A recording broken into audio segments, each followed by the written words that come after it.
Welcome back. I'd just like our guests here at the amphitheater to please give themselves a round of applause. Thank you so much for joining us once more. Well, tonight we're going to be setting an agenda. You did hear that particular speech given by the president last year. I'm sure it's not the first time that you've heard it.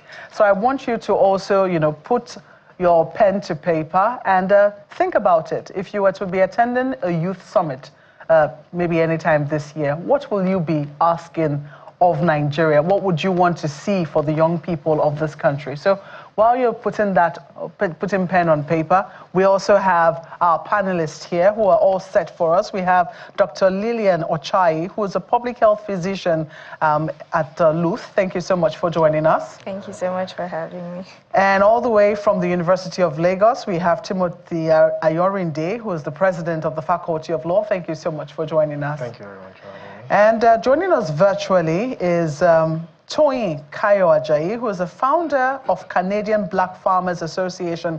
Thank you so much for joining us all the way from Vancouver, Toyin. Very much. Thank you for having me. So, gentlemen and lady, or shall I say lady and gentlemen, you heard the president's speech. If you were to set an agenda, if you're one of the young people, invited to that youth summit, which the president has proposed, what will you be asking for? I'm going to start with you, Dr. Lillian. Okay, thank you. As a doctor and a fellow youth, I think I would want to start by focusing on the health aspect, because we do face a lot of health challenges. And like you mentioned in the introduction, the issues with mental health conditions, HIV and AIDS, and also substance abuse. And we know that this, because of the unemployment rate and all that, it has its mental toll on us, the youth, people that are not able to afford basic things for themselves. Even when they fall sick, they cannot afford these healthcare services. So it's, a serious challenge. So I would speaking to the mental health aspect, it would be good that, we encourage more mental health services that are tailored toward the youth, because for the longest, there's a lot of social stigma, cultural, there's the even religious stigma associated with getting therapy or just someone having a mental condition, and that would make people to, not get the proper help that they need. So having more of those, we don't have so many of those presently, and there are even fewer that are tailored to the youth. So having more of those, and also in general, just having youth-friendly clinics. Also, this also would address the HIV/AIDS issue, because a lot of youths, because they are not getting the appropriate information, and even when they go to health, when they go to hospitals, they are not, maybe they're shy or not able to open up to get, ask the right questions, because, again, stigma.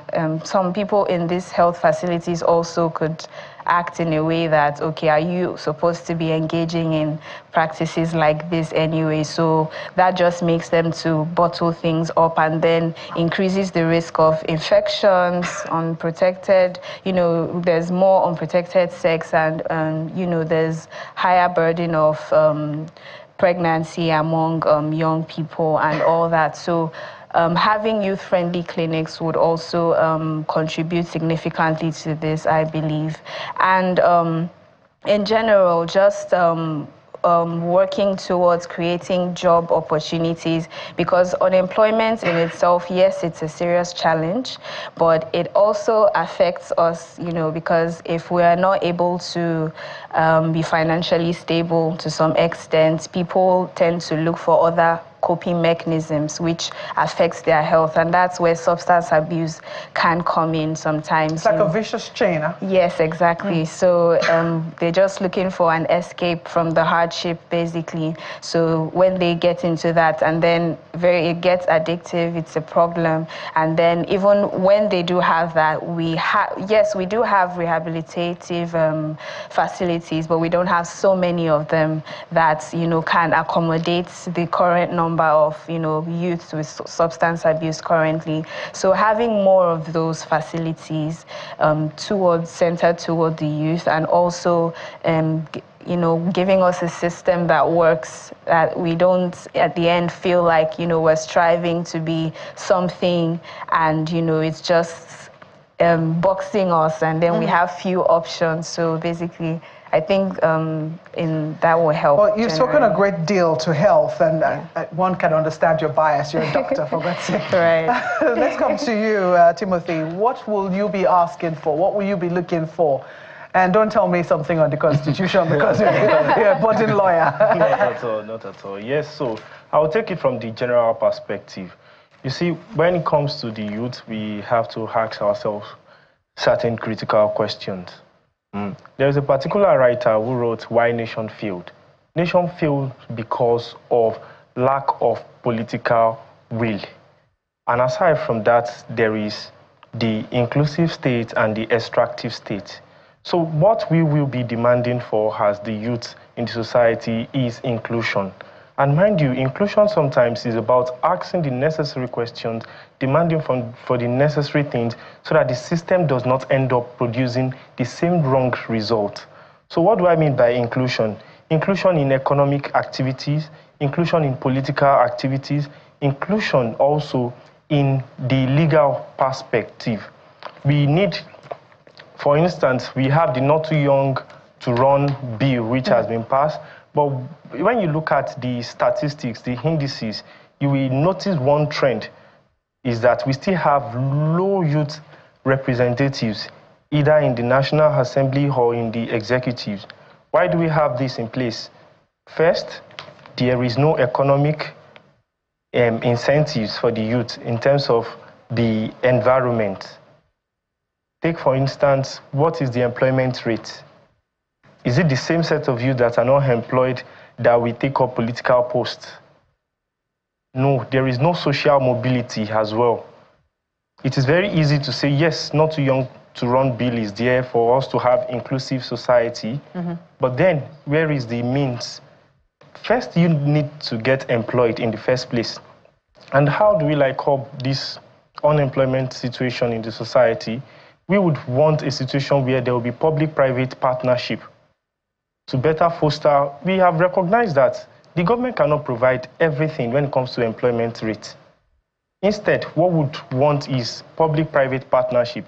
The private sector is the major sector that has the power and the capacity to provide better employment rates.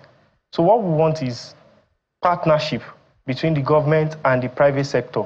And how can we even bring in direct investment, foreign direct investment into the society? So those are, very key areas. She's spoken of health. You're talking about inclusion. I wonder what Toyin will talk about. Toyin, what will you be asking for?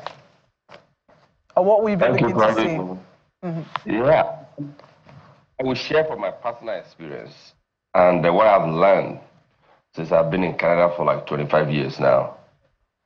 From my childhood, from my high school till today, it's what I'm doing right now in Canada and what have made me very successful in everything I'm doing here came from those times. What I will basically ask, where I will beg, I will plead with the government to do is apprenticeship with from high school. I'll say from JSS1. I don't know what the system in Nigeria now, but from the JSS1, I would say they should make apprenticeship mandatory from grade JSS1 to SS3 and up. And that level of apprenticeship should keep increasing gradually year by year. By JSS3, the GSS3 class should be assembling motorbikes, should be able to take apart the bikes, the cars. It should be mandatory. We should turn, this is what I'm saying this is, when I was in GSS1, GSS2, GSS3, everything I learned from my woodworking class, my welding class, from all this kind of apprenticeship class that we were provided then. Today, that has been helping me where I am now. Right from what I learned from that level since then, it's what I'm using now. And it has benefited me and it has enhanced me. It has made a lot of things so easy. Make it very easily for me to be able to do so many things here. This is what I'm saying, why I'm mentioning this is this. When I got here, I started realizing when anybody here, when they finish high school, you know what they do? They go into apprenticeship. Many of the people here, they don't study like us. They don't study things like us. They don't, you can ask anybody, the Japas that are here now. I go to schools, I talk to a lot of people, I consult with a lot of people in our community, and when they arrive here, I speak with them. I said, here, I know you guys came for school. I know most people came because they want to use school to enter. But all those degree, masters or whatever, it's not like, that's what they do here. Everything is practical, apprenticeship, handiwork. Back home. Ask anybody, they will tell you that. What I learned from my GSS1 to GSS3, I'm still using it today. All right. I can weld, I can build, I can do everything. Don't use tiny things. It has helped me to establish. So any school which our government should please, I'm going to plead, I beg them, from GSS1, they should turn us to like an industrial nation. We should start learning little things that will get us to the next. You see, practical things. It's what the world is. I should be technology side, but to me, that's what I will have the government. All right, Tony, great point you've raised. As a matter of fact, what we'll be doing tonight is more of you identifying the problem and finding a solution. Because it's all about young people, having a conversation about their future. That's why it's called empowering the future. So let me bring it back to you, Doctor. He's mentioned something that is quite important. There's a bit of that practice, perhaps in the southeastern part of Nigeria. But do you think that there's something fundamentally wrong, or there's a flaw in our curriculum that makes us to produce the kind of result we produce in the country? In the education system? Yes, exactly. Yes, I think there can be some adjustments that can, that would, in the long run, contribute to how things play out. Like he mentioned, yes, what we are taught from younger age, it stays with us, and these are things that tend to shape us as we grow older. So having some reforms in this curricula is very important. Again, you would say I'm bringing it to the health. You're biased. It's yes, fine. Yes, but also sex education, being included in age-appropriate sex education being included in the curriculum is also very important, again, because the earlier they have this information, the better. And, it's also taking away the sex education and just improving on the curricula, including, aspects where it prepares people for practical world, like you come into the workspace, how exactly you're supposed to continue and maintain and sustain, these jobs that you have and build off of that. And also even going in, if there are challenges, having to deal with them and things like that. So I feel like, yes, it's important that we need to have some reforms and changes to our curriculum. Timothy, I know you're still a student, but I'm going to ask you a question that has to do with you looking from outside the campus into the society. And what have you seen, and what do you think you're seeing? Is it that there are jobs and there are no skills to measure up to those jobs, or is vice versa? I think first, there are skill sets which appears to be not too solid, and the job market there is also not so encompassing in terms of there is no good number. So what we have currently is that we have the curriculum system which does not equip the student with requisite skill to match up global opportunities. And aside from that, also, we also have a system problem. Take, for instance, I'm training to be a lawyer, right? I am engaging in mooting and all of those things to improve my skills while being an undergraduate, right? But the moment I get out there, there is a lot of backlog in the judicial system, right? And aside from that, the remuneration and all of those things also affect my chances of living a good life. So what I will say is that first, there is curriculum problem, and also there is also the system problem. So what the government can do is that work on improving the curriculum and also work on improving the system, so that when we get the necessary skill set, we have, of course, an enabling environment where we can actualize our potential. So it is a dual problem. It is an ambivalent situation, curriculum system, and as well as the actual job opportunity system. So working on both simultaneously can help us improve the situation. Tony, let me come to you. You say you've lived in Canada for about 25 years. So from what you see, is the class factor, by class factor I mean, you talked about Nigerians being interested in paperwork than being more interested in the ability to solve a problem. Now, if you were to make a proposal in terms of policy direction, because that's what we're here as a matter of fact, what would those proposals be? Maybe you can enumerate. I know you mentioned a few of them in passing the other time, but this is specifically if you were to approach the legislature and say, this is how I want this to be, just like we see the effectiveness of NEL Fund, what would those things be?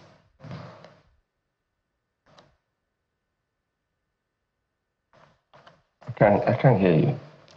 Can you hear me, Tony? You can hear me. Can you hear me now? Yeah, okay. Anyway, I'll be talking. I hope you guys can hear me. I didn't hear the last word, but if I'm going to make a proposal to the government about what I would like to get done, it will be similar to what I've experienced here.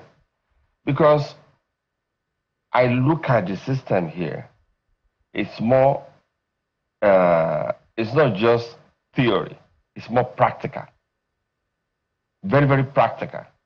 Right now, they are looking for plumbers, pipe fitters, carpenters, welders here. You know why? Because they do not have enough. And that all those things I mentioned, all those jobs, all those trade, we call it trade here, that I mentioned, you will always need people to do it forever. It's a hands-on. I would just, like I said, let's just improve our education system, the curriculum system, and also to be able to, so that we match it to the real life after the school. Even when you finish your education, there should still be, for example, now, I'm a farmer. That farming came from my childhood, and I developed more on it. When I got here, I went back into agriculture, and because of the incentives that the government have here to support that area of operation that I love, that I'm doing, it makes it easier for me to explore, to be able to train other people. Now I have a national program across Canada, created for the Canadian government as a Nigerian. That, what I'm doing now, if we replicate it and also find a way to attach it to normal, like day-to-day things that we do, I would say, basically, my own. I hope you guys are hearing me, but What I was, my own would be, please, let us match whatever that we are doing now. Let us make sure that from the younger age, like I would say from the JSS 1 and up, we should start matching individual interest area to what we are doing in school. That's one thing that I learned here too. Like, if like my son like is 13 years old now, but from the age of 10, he said, oh, he like motorbike. Oh, you like motorbike? Okay, I get a motorbike. He rides that motorbike. He said, I like to fix it. I said, okay, do whatever you want to do with it. He opens it up. He checks it. Now, within 3 years, that boy can fix any motorbike. So I gave him the tools that what he loved to do. I gave him little tools to support that. And the government supports, give incentives so that he can continue to do that. Just 30 years old, he can fix any type of things now. Anything motorized. So I would say, yeah, it's our education system they should look into, look at the curriculum, make it more. Not every one of us will be able to study, to go to read books like a professor or whatever. Let's find anybody like I'm doing now. I have a program back home from kids from 5 years old in Nigeria. There, a couple of my siblings are running it now. From 5 years old, I'm trying to get those younger ones to be showing them practical things, physical practicality of things. I'm just a little curious, Toyin, as to your journey. Sorry about that. I'm a little curious as to your journey in the sense that this is Nigeria, blessed with over 70% arable land. We have one of the finest weathers in the world. And one would have thought that if agriculture, I mean, anyone wants to do agriculture here, suddenly our climate, our topography, the geography presents a very unique opportunity for anyone to be a farmer, for instance. Why would you say that it was when you went abroad that this instinct of yours was sharpened and you decided to go into this fully? Let me put it that way. You see, Nigeria has, in the next 30 to 50 years, Nigeria is going to be a very, I would say even within the next 10 years, the way I'm looking at Nigeria, it's going to be a very beautiful, industrious country. I'll tell all the youth this. Even personally, I'm even planning to move back home. I have a lot of agricultural land. We are so blessed in Nigeria with what you just mentioned, our land alone. Here, I have to create the weather that we have in Nigeria and the soil. You know, I just created loamy soil in Canada now. I'm about to be packaging it in the bags to be selling it across Canada. Our soil, I created it here. Like sand, silt, and clay. That's what made loamy soil. Agriculture alone in Nigeria, we can be global. We can be controlling a lot of things globally. Our herbs, our vegetables are actually herbs. I'm actually doing research on that. With what the government here be able to support me based on what I'm doing. What I'm doing here is me growing yam, growing cassava in Canada. But I have to control the environment, but we have it in surplus. Just behind your house, you can almost... Yeah, so the question I'm asking, Toyin, if you can hear me, is why it is that this instinct of yours was sharpened when you went to Canada? Why it wasn't sharpened here in Nigeria? Do you think that there was something in the environment that discouraged you from going into farming? Not that... you mean in Nigeria? Yes. In Nigeria, yes. Okay. Yes, it's the environment because, you know, I would say what discouraged me in Nigeria not to go into farming. You know, when you're in school, they will tell you if you don't study, you're gonna be a farmer. It's almost like a curse. Yeah, na farmer you go be till you die. That to me is like it messes my thinking up. Even though from the age of 5, 6, 7, I was already going to the farm with my grandparents, and I've already seen the benefits of farming. That is one profession that will never go out of style. But now, the people that I'm looking up to as a teacher, telling me that, if you don't read, if you don't study, if you don't do study, read, you're just going to be a farmer for the rest of your life. That really messes things up. Every one of us in this room there understand exactly what I just said. It's all about teaching us that, you have to, it's something like, it's something administrative state. You have to work in the office, you have to do this. Whereby farming is the biggest profession. Through agriculture, you can start a war. Farming, you can end a war. Yeah, Toyin. Weapon. Yeah, Toyin, great perspective, which is why I asked that class-conscious society question. Apparently, we have come back to that point where it looks like every one of us must get a degree, else we'll stay in the farm. But farming is good anyway. Otherwise, you stay hungry. Yes, we'll stay hungry. As a matter of fact, agriculture accounts for the biggest portion of our GDP, crop production, at the end of the day. So, in closing, let's get your thoughts as to where we need to move from here. Nigeria is 26 years in an unbroken democracy today, and 2 years of the Tinubu administration. So I want you to do an assessment, a quick one, of what you've seen being done targeted at young people like you, and whether you're or not you're satisfied and what can be done differently. Tinubu administration. Okay, I would say that... I hope you're not a politician.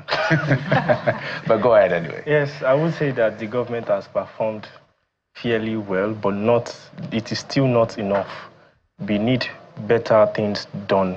Take, for instance, I've spoken about the inclusion. I've also discussed the improvement of the system. He spoke about agriculture. Yes, you can plant the crops and you can do all of those things, but once you don't have good transportation system, good storage system, it will fail eventually. Another thing we spoke about is the curriculum. Yes, we must move from theoretical to practical perspective. So yes, these are the things that the government can work on to improve the system and also make the youth lives better, essentially. So that would be my closing remark. Dr. Lillian? Yes, thank you very much. So I would say the points already raised very key, and we do so far, yes, some efforts are being made, but we need more because largely the youth still feel unheard, and we need our leaders to listen, to our needs and help. We want to feel empowered. We want to be giving more opportunities. We want to, even in job creations, I can see that, yes, there are vocational centers where people are, taught skills and things like that. And, beyond those ones, we also need capital, right? So that people can be encouraged. If you learn a skill, you don't have the money to start, the business. It's also a difficulty. So capital funding, it's very important. So, and also, like he mentioned, it's also very important that in any situation where you're trying to fix a problem, it's important that you include the people that, you're trying to help. So youths being involved, putting us also in the position of power where we can also make decisions for ourselves is very important. So letting us in, and just wanting the government and the leaders to know that we are allies. We also want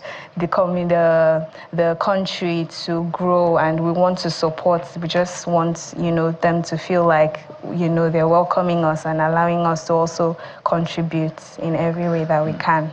All right, thank you, Dr. Lillian. Toyin? My closing, I will say I will plead with the Nigerian government. As I'm here, I'm hoping to support, to help any way I can help. As I'm getting support here, and I'm very open. I've spoken with some of the people in the government, and they've reached out to me in many ways. I'm hoping to do whatever it takes to replicate what we have here over there, and even to do a reciprocating economy between us here and Nigeria, which will create a boom in a way that we don't, that many of our people that I've discussed with, they don't understand it, but I am going to say this now. Nigeria have the best, we have so much potential. With the 70% youth in Nigeria, that's a huge capital. The whole world, the population now, the population is dwindling everywhere in the world, but Nigeria is right here. So I can see the future within 10 years. Nigeria is going to be massive because the youth, there's a lot of potential in the Nigerian youth. I always say this to everybody, and then before I close, I say the best thing God did was made me a Nigerian, because we are special people, and there's nothing we can't do. There's a way. I'm telling you guys, I know that. I can see it. No matter where we go, we excel. The conversation is just starting on that note of optimism. I have to thank all of you, ladies and gentlemen. Dr. Lillian Ochai, public health physician at LU, thank you so much for coming. Timothy Ayonri, the president, law faculty at Unilag, thank you so much. And also Toyin Kayo Ajayi, thank you so much, founder of Canadian Black Farmers Association.